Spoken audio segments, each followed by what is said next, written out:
Thanks for checking out Drill Down Earnings. I'm Cory Johnson, Chief Market Strategist for Epistrophy Capital Research. We've got Marvell, not Marvel. They make comic book heroes, Captain America and so on.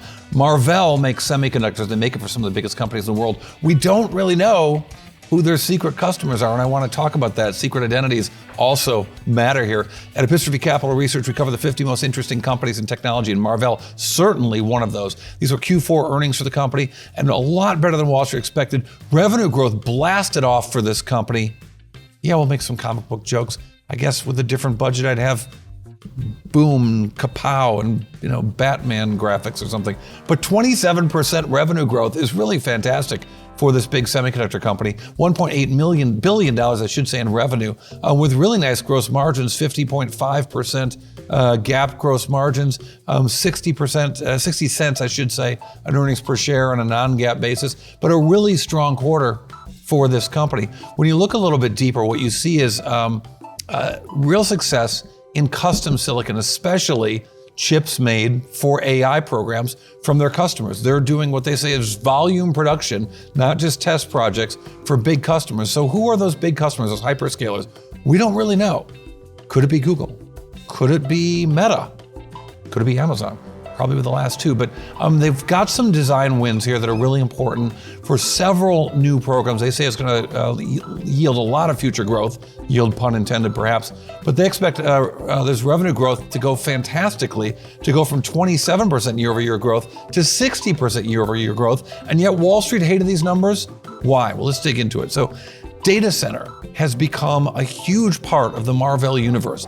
It used to be a much smaller business for them, but carriers, enterprise networking, consumer, automotive, those are all single-digit businesses now. 75% of revenues coming from data center. That business growing at nearly an 80% year-over-year clip to $1.4 billion in the quarter. And when you look at the totality of Marvell's business, data center dominates for these guys, and it's been slow coming. But just 3 years ago, you looked at this business, 30% of revenues was data center. Now the business is a lot bigger. As I mentioned, nearly 80% is coming from data center. Nonetheless, the expectations were even higher. The hope was that they'd get even more of this with all these big announcements like Stargate and Meta talking about spending tens of billions, maybe $100 billion over the course of the next few years in building out data centers. And you hear the same from SAP, and you hear the same from Alibaba, and you hear the same from Amazon, and you hear the same from Google, and you hear the same, as I mentioned, from Meta, and all these companies building out data centers with some custom silicon. Maybe the Marvell order should have been bigger. I don't know. The stock was down 15% in after-hours trading after rising only 15% for the year. So once again, just as we saw earlier with Zscaler, an entire years of stock progression wiped out in a day, right back to where we started a year ago. Kind of hard to imagine after such a fantastic year in AI. Now, in this business, they don't talk about who their customers are. They don't talk about CPUs or GPUs or even ASICs. They don't talk about the architecture. They just call it XPU. Fill in the blank. We're not telling you what it is. It's XPU. And they've got some important XPU customers in this quarter. But they wouldn't talk about who that big customer was. Was it Meta? That's what most people think. The great Ian King of Bloomberg is out there suggesting that it's Amazon. So we don't really know. I don't want to go against Ian King because he's always so good. The rest of Wall Street thinks it's Meta. I don't know. But what would be interesting to see is, who is it? Is it, what is the chip architecture? And might that give us some clues? I'll get into that in a second here. But here's what we had to hear from Mark Mader, the CEO of Marvell. So we're very pleased with the ramp of our current lead XPU program. We delivered this with first pass silicon success. We see significant volume production on the current generation in front of us, and you can already see the ramp in our numbers from starting in Q4.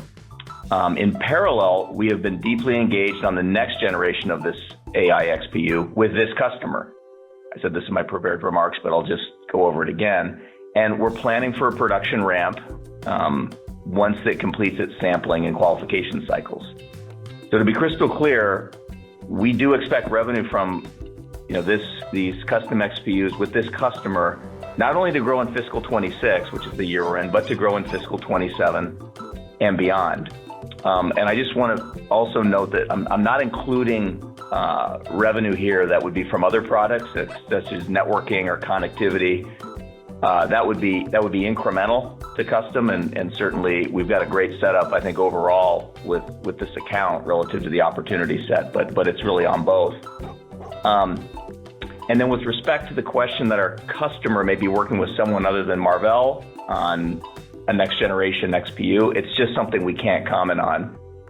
What I can comment on is visibility for the products that we will be building for the customer.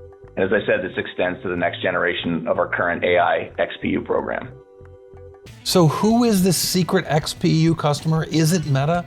Is it Amazon Web Services? Well, if it's a programmable AI accelerator, then it could be even Intel's Altera unit, could be the competitor that's helping Meta.